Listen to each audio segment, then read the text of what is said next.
जय गुरुदेव। बच्चों, आज हम पढ़ेंगे क्षितिज काव्य भाग से राम लक्ष्मण परशुराम संवाद, जिसको कि तुलसीदास जी ने लिखा है। बच्चों, ये जो अंश है जो आपके पुस्तक में ये 6 चौपाइयाँ हैं, वो रामचरितमानस के बालकांड से ली गई हैं। जो ये अंश है ये रामचरितमानस के बालकांड से लिया गया है। सीता स्वयंवर में राम द्वारा शिव धनुष भंग के बाद मुनि परशुराम को जब यह समाचार मिला तो वे क्रोधित होकर वहां आते हैं।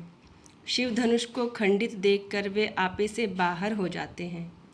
राम के विनय और विश्वामित्र के समझाने पर तथा राम की शक्ति की परीक्षा लेकर अंततः उनका गुस्सा शांत हो जाता है। इस बीच राम, लक्ष्मण और परशुराम के बीच जो संवाद हुआ उस प्रसंग को यहाँ प्रस्तुत किया गया है। परशुराम के क्रोध भरे वाक्यों का उत्तर लक्ष्मण व्यंग्य वचनों से देते हैं। इस प्रसंग की विशेषता है लक्ष्मण की वीर रस से पगी व्यंग्योक्तियाँ और व्यंजना शैली की सरस अभिव्यक्ति। जो ये रामचरितमानस का ये संवाद है, ये अत्यंत रोचक प्रसंग है। जनक के दरबार में सभी राजा महाराजा इकट्ठे हैं, सीता स्वयंवर हो चुका है, श्री राम ने शिव का धनुष तोड़ दिया है और उसी बीच, जैसा कि अभी मैंने बताया है, महाक्रोधी परशुराम सभा में प्रवेश कर जाते हैं और आग बबूला होने लगते हैं और जो शिव का धनुष जिसने तोड़ा है उसको मार डालने के लिए धमकी देते हैं। तो इसी प्रसंग को हम आगे पढ़ रहे हैं, राम लक्ष्मण परशुराम संवाद। ठीक है।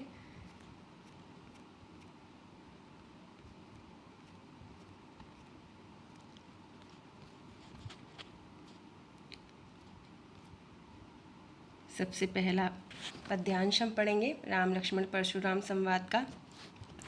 नाथ शंभु धनु भंज निहारा, होई ही केउ एक दास तुम्हारा। आयसु काह कही किन मोही, सुनी रिसाई बोले मुनि कोही। क्या मतलब? नाथ शंभु धनु भंज निहारा, हे नाथ। अब क्या है, जब वो आ गए हैं सभा में तो क्या है, क्रोधित हैं बहुत। तो इस बात पर राम जी उनकी बात सुनकर जब वो बहुत क्रोधित हैं तो सबसे पहले क्या कह रहे हैं राम जी उन्हें, हे नाथ शंभुधनु। शंभुधनु मतलब शिव जी का धनुष, भंजनिहारा तोड़ने वाला। होई ही केऊ एक दास तुम्हारा, होई ही होगा केऊ कोई एक दास तुम्हारा। हे नाथ, शिव जी का धनुष तोड़ने वाला आपका ही कोई दास होगा। आयसु काह कही किन मोही। आयसु मतलब आज्ञा, काह क्यों, कही कहते हो, किन मतलब क्यों नहीं। यानी कि जब आपका ही कोई दास होगा, यानी कि एक तरह से रामचंद्र जी अपनी ओर सीधे सीधे से नहीं कह रहे हैं कि मैंने तोड़ा है धनुष, घुमा कर बात कह रहे हैं और साथ में अस्पष्ट तरीके से ये भी कह रहे हैं कि क्या आज्ञा है, मुझसे क्यों नहीं कहते, है ना। सुनी रिसाई बोले मुनि को ही। यह बात सुनकर, राम जी की ये बात सुनकर, सुनी रिसाई, रिसाई क्रोध कर, बोले मुनि, जो मुनि हैं वो को ही क्रोधित होकर बोले। जो क्रोधी मुनि हैं वो क्रोधित होकर बोले। क्या बोले? सेवकु सो जो करे सेवकाई। वो क्या कह रहे हैं? सेवकु सो जो, सेवक सो वो है जो करे सेवकाई मतलब सेवा का कार्य। सेवक वो है जो सेवा का कार्य करे। अरि करनी करी करिए लड़ाई। अरि कहते हैं शत्रु को, करनी मतलब जिसने शत्रुता का काम करा है, करी करी लड़ाई, जिसने शत्रुता जैसी करनी करी है, करिए मतलब उसके साथ की जाती है लड़ाई। अब क्या मतलब हुआ इसका? यानी कि परशुराम जी राम जी को कह रहे हैं कि देखो, ये जो शिव जी का धनुष है ये मेरे गुरु हैं, इनका धनुष जिसने भी तोड़ा है उसने कोई मेरी सेवा का कार्य थोड़ी किया है, उसने तो शत्रुता का काम किया है। ये तो ऐसे जिसने शत्रुता का काम किया है उसके साथ तो लड़ाई ही की जाती है। सुनहु राम जेहि शिव धनु तोड़ा। सुनहु सुनो, राम जेहि जिसने भी शिव धनु शिव जी का धनुष तोड़ा है। सुनो राम जिसने भी शिव का धनुष तोड़ा है। सहस बाहु सम सो रिपु मोरा। वो कैसा है? सहस्त्रबाहु। सहस्त्रबाहु एक राजा थे जिनका परशुराम जी ने वध कर दिया था। तो सहस्त्रबाहु सम मतलब के समान, सो रिपु मेरा, वो रिपु मतलब शत्रु, मोरा मेरा है। सुनो राम, जिसने भी शिव का धनुष तोड़ा है वह सहस्त्रबाहु के समान मेरा शत्रु है। सो बिलगाऊ बिहाई समाजा, बिलगाऊ मतलब अलग हो जाए, सो बिलगाऊ वो अलग हो जाए, बिहाई छोड़कर, समाज, समाज यानी कि जो भी ये सभा हो रही है इसे छोड़कर अलग हो जाए, वो इस सभा को छोड़कर अलग हो जाए, समाज को छोड़कर। न त मारे जय हैं ही सब राजा, नहीं न त नहीं तो मारे जय हैं ही जाएंगे सब राजा, नहीं तो क्या होगा? सभी के सब राजा मारे जाएंगे। अगर वो अलग नहीं होगा, बताएगा नहीं कि मैंने ही ये शिव का धनुष तोड़ा है, तो ये सारे के सारे राजा मारे जाएंगे। सुनि मुनि बचन लखन मुस्काने, मुनि के वचन सुनकर लखन क्या करने लगे? मुस्कुराने लगे। लक्ष्मण जो है वो मुस्कुराने लगे। बोले परशुधर ही अवमाने, वो परशुधर मतलब परशुराम जी से अवमाने यानी कि उनका अपमान करते हुए, है ना, उनका अपमान करते हुए उनसे बोले। सुनी मुनि वचन लखन मुस्काने, मुनि के वचन सुनकर लक्ष्मण जो है मुस्कुराने लगे और बोले परशुधर ही परशुराम जी से अवज्ञा से, यानी उनका एक तरह से अपमान करते हुए व्यंग्य में उनसे बोले, अपमानपूर्ण वचन कहने लगे। कैसे कहने लगे? बहु धनु ही तोरी लरकाई, बहु बहुत सारी, धनुइयाँ मतलब छोटी छोटी धनुइयाँ, कच्ची लकड़ी से बनी जिनसे बच्चे खेलते हैं। तोरी तोड़ी हैं, लड़काई मतलब लड़कपन में, बचपन में। हमने तो बचपन में बहुत सारी धनुइयाँ तोड़ी हैं। कबहू न असी रिस कीन्ह गोसाई, कबहू कभी भी, न नहीं, असी ऐसा, रीस मतलब क्रोध, कीन्ही किया, गोसाई आपने, हे गोसाई आपने कभी भी इतना क्रोध नहीं किया। हमने तो बचपन में पता नहीं कितनी धनुइयाँ तोड़ी हैं, आपने इस तरह का क्रोध तो कभी भी नहीं किया। यही धनु पर ममता के ही हो हेतु, यही धनु पर, इसी धनुष पर ममता के ही, ममता हेतु मतलब कारण, इस धनुष पर ऐसी ममता क्यों है? इतनी ममता किस कारण से है? सुनी रिसाई कह भृगुकुल केतु, यह सुनकर रिसाई मतलब क्रोध कर कर कहने लगे। कौन? भृगुकुल केतु। भृगु जो परशुराम जी का वंश है, तो भृगु वंश की ध्वजा स्वरूप, पताका के स्वरूप। क्यों कहा है ऐसा? क्योंकि वो अपने वंश की ध्वजा यानी कि सम्मानित, अपने वंश में सबसे ज़्यादा एक तरह कहना चाहिए हर प्रकार से सक्षम, हर सारे गुणों से भरे हुए जिसे कहते हैं, तो इसलिए उन्हें कह रहे हैं उनकी भृगुवंश की ध्वजा स्वरूप, पताका स्वरूप है परशुराम जी। तो ऐसी बातें सुनकर भृगुवंश की ध्वजा स्वरूप जो परशुराम जी हैं वो बोले। क्या बोले? रे नृप बालक काल बस बोलत तो ही न संभार, धनु ही सम त्रिपुरारी धनु विदित सकल संसार। रे नृप बालक, हे नृप कहते हैं राजा को, बालक मतलब बच्चे, बेटे, हे राजा के बेटे यानी कि राजपुत्र, काल बस बोलत, तुम काल के वश में होकर बोल रहे हो, तुम्हारी मृत्यु निकट आ गई है इसलिए तुम ऐसा बोल रहे हो। तो ही न संभार, इसलिए तुम संभल कर नहीं बोल रहे हो। हे राजपुत्र, तुम काल के बस हो, मृत्यु तुम्हारी निकट आ गई है इसलिए तुम संभल कर नहीं बोल रहे हो। तुम्हें खुद नहीं पता चल रहा है कि तुम क्या बोल रहे हो। धनु ही सम त्रिपुरारी धनु विदित सकल संसार, ये छोटी छोटी धनुइयों के समान जिसको सारा संसार जानता है कि ये त्रिपुरारी यानी कि शिव जी, त्रिपुर नाम के राक्षस का अरि मतलब वध करने वाले कौन थे? शिव जी।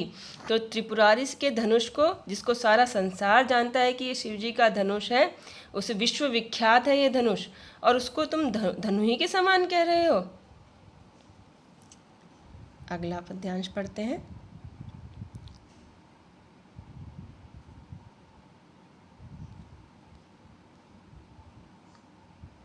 लखन कहा हंसी हमरे जाना।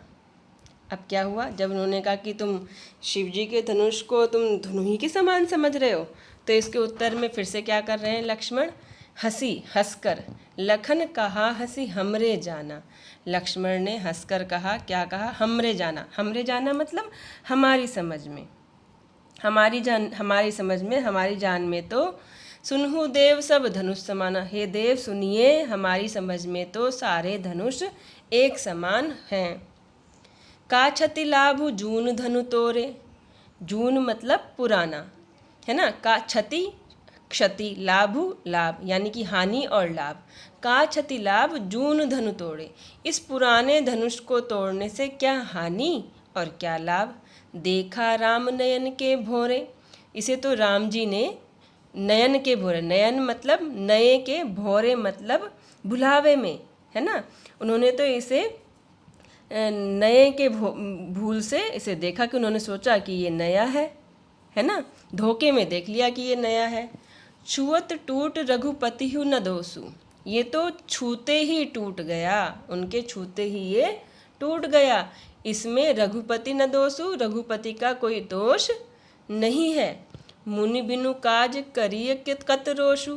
हे मुनि, बिनु काज, तुम बिना काज के करिए कत रोषु। तुम इतना क्रोध क्यों कर रहे हो? आप बिना बात के गुस्सा क्यों कर रहे हो? अब इस तरह से लक्ष्मण के व्यंग भरे वचन सुनकर अब परशुराम जी बोले, चितय परशु की ओरा। बोले चितय, चितय मतलब देख कर, देख किसकी तरफ? अपने फरसे की तरफ बोलते हुए, देखते हुए बोले, क्या बोले? रे सठ सुनेहु स्वभाव न मोरा। रे सठ, सठ मतलब मूर्ख। हे मूर्ख, सुने ही सुना नहीं स्वभाव मोरा। तुमने क्या मेरा स्वभाव सुना नहीं है? मुझे लगता है कि तूने मेरे स्वभाव के बारे में कुछ भी नहीं सुना है। बालक बोली बधौ नहीं तो ही। मैं तुझे बालक मतलब बच्चा मानकर, बधौ मतलब वध, वध मतलब मारना, मैं तुझे बच्चा मानकर तेरा वध नहीं कर रहा हूँ। केवल मुनि जड़ जान ही मोही। केवल मुनि जड़ जान ही मोही मतलब तुम मुझे निरा मुनि ही मान लिया है क्या? यानी कि तू सोचता है कि मैं साधु के वेश में हूँ, मुनि हूँ, तो क्या मेरे में बस दया है और मैं किसी को कुछ नहीं कहता हूँ? ऐसा मत समझना। तूने मुझे अच्छा लगता है निरा मुनि मान लिया है। बाल ब्रह्मचारी अति कोही। अरे मैं बचपन से ही क्या हूँ? बाल ब्रह्मचारी हूँ। और कैसा हूँ? अति कोही, मैं बहुत क्रोधित स्वभाव वाला हूँ, बहुत क्रोधी हूँ।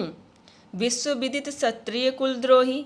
विश्व विदित यानी कि सारे संसार को पता है कि मैं क्या हूँ? क्षत्रिय कुलद्रोही। मैं क्षत्रियों के कुल का क्या करने वाला हूँ? नाश करने वाला हूँ, उनका शत्रु हूँ मैं, क्षत्रियों के कुल का। भुजबल भूमि भूप बिनु कीन्ही। मैंने अपनी भुजबल मतलब भुजाओं के बल से, भूमि पृथ्वी को, भूप मतलब राजाओं से, बिनु कीन्ही राजाओं से रहित कर दिया। मैंने अपनी इन्हीं भुजाओं के बल पर इस पृथ्वी को राजाओं से रहित कर दिया है अनेक बार। विपुल बार मही देवंदिनी। अनेक बार राजाओं से, विपुल बार मतलब बहुत बार, मैंने बहुत बार अपनी भुजाओं के बल से इसे क्या कर दिया है? राजाओं से रहित कर दिया है पृथ्वी को। और किन्हें दे दिए? मही देवन मतलब ब्राह्मणों को दे दिया। जब राजाओं को मार दिया, राजाओं को से पृथ्वी रहित कर दी, तो क्या किया? जो उनका पूरा राजकाज था, जो उनकी भूमि थी, वो सब किनको दे दी गई? वो सब ब्राह्मणों को दे दी है मैंने। अभी मैंने बताया था बच्चों आपको कि सहस्त्रबाहु से उनका युद्ध हुआ, उन्होंने उसे मारा, तो उन्हें इतना क्रोध था क्योंकि सहस्त्रबाहु ने उनके पिता का वध कर दिया था। तो इस क्रोध में उन्होंने सारे क्षत्रियों के वंश का नाश कर दिया था बच्चों। तो इसीलिए वो कह रहे हैं कि मैंने ये भूमि जो है बहुत बार क्या कर दी है? राजाओं से रहित कर दी है। और उसे किसको दे दिया है? बहुत बार ब्राह्मणों को दे दिया है। सहस बाहु भुज छेदनहारा, परसु बिलोक महीप कुमारा। सहस्त्र बाहु की, अभी आ गई वही वाली बात जो मैं अभी बता रही थी आपको। सहस्त्र बाहु की भुजाओं को छेदनहारा मतलब काटने वाला, है ना। परसु बिलोक महीप कुमारा। परसु मतलब फरसा, बिलोकु देखो, महीप कुमार मतलब राजा के पुत्र। हे राजपुत्र, तुम सहस्त्र बाहु की भुजाओं को काटने वाला, मैं मेरा यह फरसा देखो। जिसने सहस्त्र बाहु की भुजाओं को काट डाला, अर्थात वो उन्हें डरा रहे हैं।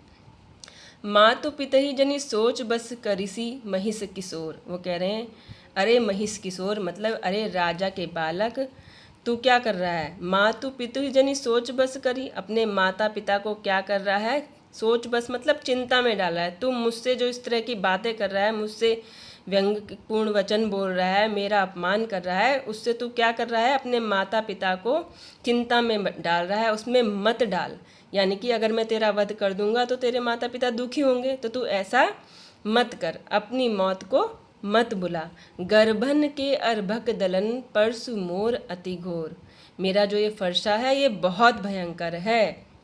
क्या है, इससे क्या है, इसमें गर्भ में परसु मोर अति घोर, मेरा फरसा बहुत भयंकर है। गर्भन के अर्भक दलन, गर्भ में पल रही, ये इतना भयंकर है कि सामने खड़े हुए व्यक्ति की तो बात ही क्या। गर्भन के अर्भक दलन, गर्भ में पल रहे हुए, अर्भक मतलब बच्चे को भी यह नाश कर डालता है। मेरा फरसा इतना भयंकर है।